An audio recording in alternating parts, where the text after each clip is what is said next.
Ever feel like the whole world is against you? Like you're standing alone while everyone else is trying to tear you down? That's exactly where defense attorney Sarah Miller found herself.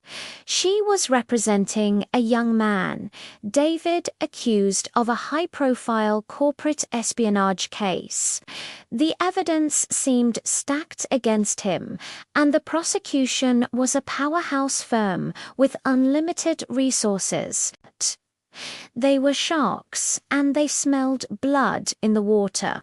From the very first day in court, the pressure was immense. The prosecuting attorneys were relentless. They used every trick in the book: objections, condescending remarks, and theatrical displays for the jury. They painted Sarah as inexperienced, out of her depth, and foolish for even taking the case. The media followed suit, running stories that practically declared her client guilty before the trial was even over. Every night, she'd go home to a mountain of files, her ears ringing with the condescending tones of her opponents. Doubt began to creep in. Was she really good enough? Could she actually win this? But then she'd look at the photos of David, her client, a young, scared kid with his whole life on the line who swore he was innocent. She remembered the promise she made to him, to his worried parents. She would not let them down. That promise became her anchor. It wasn't just about winning a case anymore. It was about fighting for someone who had no one else to fight for them. So she pushed the doubt aside, brewed another pot of coffee, and dove back into the case files, searching for the one tiny detail everyone else had missed. The prosecution's star witness was a senior executive from the rival company, a man named Marcus Thorne. On the stand, he was polished, confident, and his testimony was damning.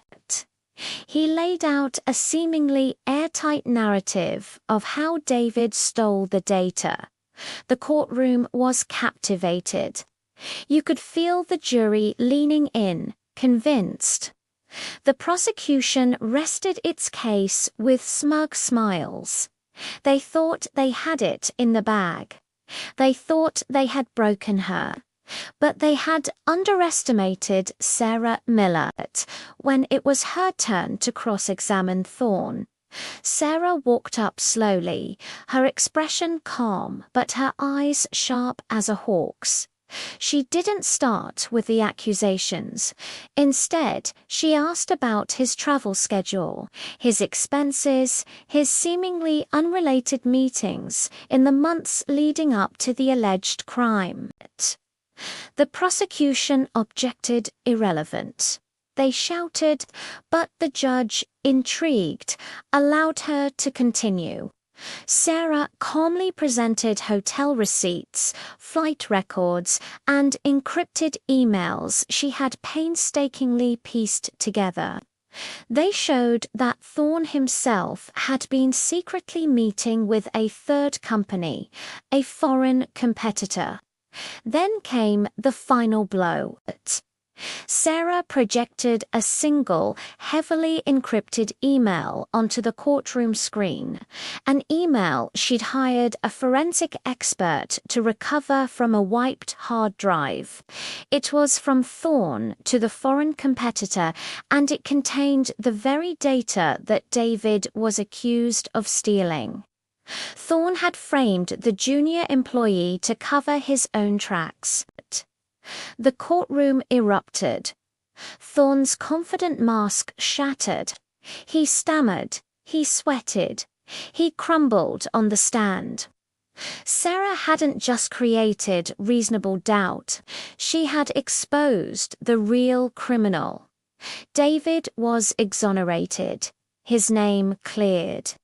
Sarah stood tall, not with arrogance, but with the quiet, unshakable strength of someone who faced the storm and refused to be broken.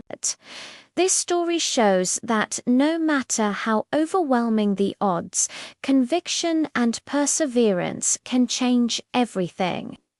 If you found this story inspiring, please hit that like button and subscribe for more. Thanks for watching.